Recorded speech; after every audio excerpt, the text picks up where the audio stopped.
Hello guys, কেমন আছো তোমরা? আশা করি ভালো আছো। তো আমিও তোমাদের আশীর্বাদে খুবই ভালো আছি।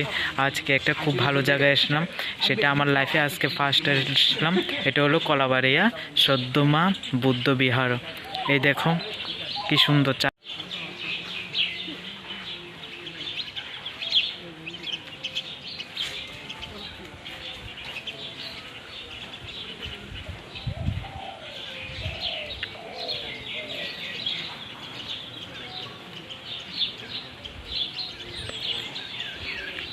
চলো এবারে মন্দির ভিতরে প্রবেশ করি।